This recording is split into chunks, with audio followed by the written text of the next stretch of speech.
नमस्कार द्राक्ष बाजार बंधूंनो, मी विजय कुमार तासगाव यश ॲग्रोलॅब पुन्हा एकदा आपल्या सगळ्यांचे कमीत कमी खर्चात दर्जेदार उत्पादनासाठी जो संवाद आहे त्या संवादात आपल्या सगळ्यांचं स्वागत करतो.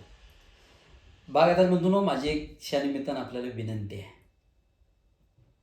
कारण आपण माल तयार केला, तोही कमीत कमी खर्चात करण्याचा प्रयत्न केला.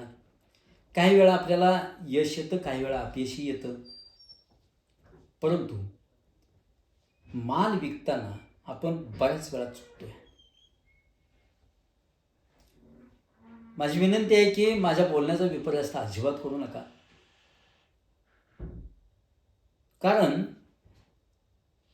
5 रुपयाच्या 10 रुपयाच्या दर जास्त मिळतो, आपण माल विकतो, रोख पैसे मात्र आपण घेत नाही. होतं असं, पैसे मिळून येत अशी अजिबात भावना नाही आहे. पण अधिकच्या हव्यासापोटी आपण माल उधार देतो आणि पुन्हा मात्र त्या व्यापाऱ्याला आपल्याला शोधत राहावं लागतं आणि तो व्यापारी पुन्हा या पृथ्वीवर कुठेही सापडत नाही आहे.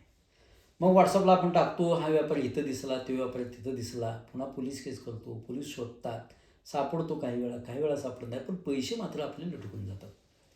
ह्यासाठी माझी विनंती आहे की उधार माल अजिबात विकू नका. आपण राजा आहोत ही इथं तात्पुरतं बाजूला ठेवा, रागाला येऊ नका, पण उधार माल मात्र अजिबात विकू नका. कितीही जवळचा असू द्या, पाहुण्यापैतला असू द्या, मित्रमंडळीतल्या असू द्या, नातेवाईकातला असू द्या, स्वतःच्या मुलाचा मित्र असू द्या, पण माल मात्र उधार देऊ नका. खरोखर विनंती आहे.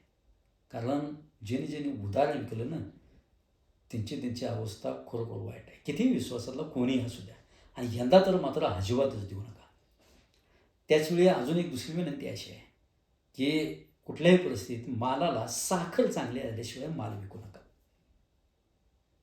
कारण साखर आली तरच मालाला वजन येतं. दुसरी गोष्ट, माणसाला शिजेपर्यंत दम असतो, पण निवस्तोवर दम नसतो, अशी एक म्हण आहे. कुठलाही एखादा अन्नपदार्थ शिजवतो, ताटात घेतो, खाताना मात्र तो थोडा थंड होईल ह्याची वाट न बघता खातो आणि जीभ आपली मात्र पोळून घेतो. माझी विनंती आहे की शेवटच्या 8 दिवसात खूप चांगली शुगर वाढते आणि एक 7 ते 8 दिवसाची थांबा, किंवा 2 ते 4 टन वजन वाढलेलं सुद्धा आपल्याला दिसेल. कारण बागेला वजन मिळतं ते फक्त साखरेमुळेच मिळतं. फार तर दरम्यानच्या काळात एखादा सल्फेट ऑफ पोटॅशची एखादी फवारणी घेतली तरी चालेल, शुगर खूप चांगली वाढते. त्यामुळं माल उधार विकू नका, आणि जो माल विकायचा आहे तो गोड माल विकण्याचा प्रयत्न करा. बघायला म्हणून पैसे वाचवले, पैसे आपण बागेत आपल्या निर्माण केले, 2 रुपयाच्या हव्यासापोटी सगळे पैसे उधार सुरू नका. भले 2 पैसे कमी होऊ द्या, पण रोख घेण्याचा प्रयत्न करा आणि माल गोडीचा विकूया, हीच या निमित्तानं आपल्याला विनंती करतो. धन्यवाद.